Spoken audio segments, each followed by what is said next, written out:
The member for Mount Waverley. Thank you, Speaker. And I stand to speak on the Renewable Energy Investment and Jobs Amendment Bill 2019, and I do so with the pride of understanding how important this legislation is, as we as a government are delivering on our promise to increase Victoria's renewable energy target to 50% by 2030. Now, in our last episode here from Mount Waverley, I referenced the great Aussie film The Castle, and it just made me think, talking about electricity, about power lines. And Mr Kerrigan, if I can quote him, he reckons power lines are a reminder of man's ability to generate electricity. Well, I could tell Mr Kerrigan, if he existed, that not only do we generate electricity, but we are thinking how we can generate that electricity better for our environment and to work against climate change. And that's what we're here today to do. So I think if he knew that, he would respond with something to akin of the Serenity or something like that. So it's important that we're part of a movement towards a major global energy transition and seize on Australia's natural assets with solar and wind power.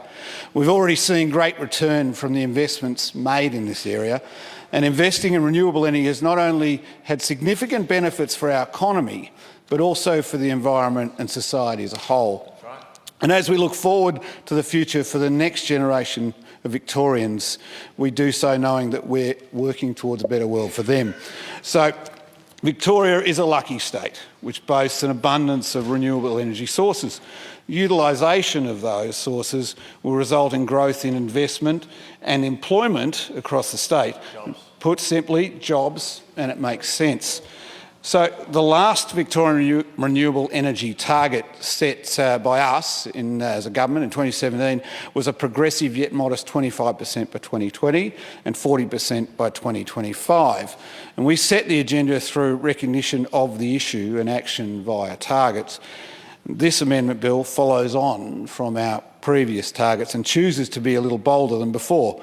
I think this is important because our youngest Victorians are looking up to us and hoping for bold action. It is part of our role in politics to spearhead change. And I'm very proud to stand alongside the Andrews government as we legislate a VRET target of 50% by 2030. And as Whitney Houston said in that song, I believe that children are the future, teach them well and let them lead the way. And this is part of what we're doing, not only in our education state, but we are bringing them forward and they will lead us to a much cleaner energy. But we're going to get them halfway there by 2030 with this very bill. I'll save you all that pain. But it's a big step forward for Victoria as we're providing the energy industry with continued policy certainty to be investing into important renewable energy projects, and creating jobs and a more sustainable future for all. So jobs and more jobs. We know that for a lot of Victorians, one of their biggest concerns is jobs, for their families, for their friends, for everyone. And we're addressing this in multiple levels, including through our work in the renewable energy sector. Now, there's members on the other side talking about their concerns about unemployment in regional areas. So I just got something here that we just mentioned in May, around budget time. Victoria's regional unemployment rate has dropped to its lowest mark on record. Wow. And this was in May, just 4.2%, and remains the lowest of all states. Fantastic. Now, I'm happy to report that at the moment it's even better than that. Currently it's 3.7%, which is an all-state, all-time low. Regional unemployment has fallen by 2 points in 3 months back in May. And so now we're looking at a 44% drop in the regional unemployment rate from 2014, who was in then, to now. 44% drop in the rate. Pretty good government, this. So that is an astounding figure, and jobs will be created in this local industry, in supply chain development, in the production of materials. These jobs will be created where they're needed most too, such as Vestas Renewable Energy Hub, breathing fresh air into Geelong with $3.5 million worth of investment. This is based out of the old Ford factory. The project will mean hundreds of locals in Geelong gets hands-on training in wind turbine maintenance. It will also be groundbreaking, as Australia hasn't had its own wind turbine component assembly in over 10 years. So that's great for Geelong, and I reckon we've got a few members who'd be very impressed about that. There you go. Remember Lara over there, he's thinking this is a very good thing. How about our $25 million battery storage initiative commitment, which has involved deployment of 2 large-scale batteries in Western Victoria with a combined capacity of 55 megawatts. That's great. What else have we got? We've got the first battery system connected to a vital grid intersection at a substation in Warren Heath near Ballarat. There you go, that's up your way.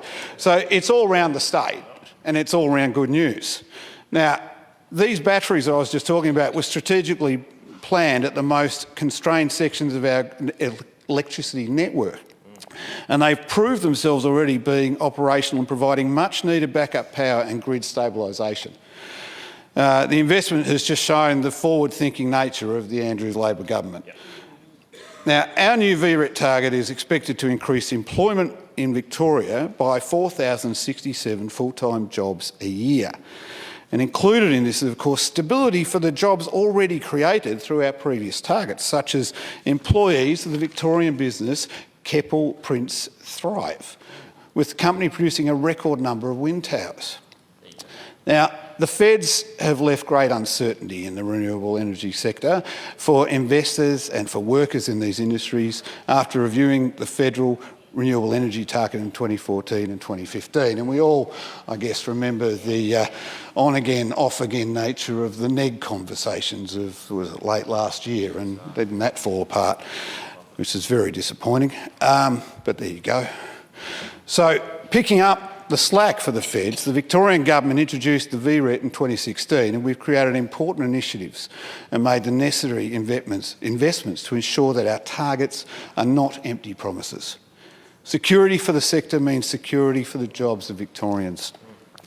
And because of our investment in legislation in the renewable energy sector since 2014, we've seen unprecedented growth and investment. It's clear that with strong leadership and a strong vision, the government has given certainty to this sector. We've got the statistics to prove it. The share of Victoria's electricity generated from renewable sources has increased from 11% in 2014, when we came into government, to 20% in 2018, and that will only increase with this bill. One of the great initiatives this year has been our Solar Homes initiative. Its popularity speaks for itself. And I don't know if we've had a more popular initiative in our office in Mount Waverley. We brought the people of Victoria with us in our vision to see more solar panels on the roofs of Victorians, more solar hot water systems and more battery storage units. This groundbreaking investment will bring the number of households with residential solar systems to 1 million within 10 years. Now, I'm going to give a shout out to one of my constituents, Ben. Now, Ben is just one of the many very happy solar home success stories. And looking at Ben's power bills, he was telling me that now that he's getting paid for his grid feeding, he's saving about $60 a month, but that's in winter. He's expecting that to get dramatically better. So he's expecting $800-900 a month worth of savings.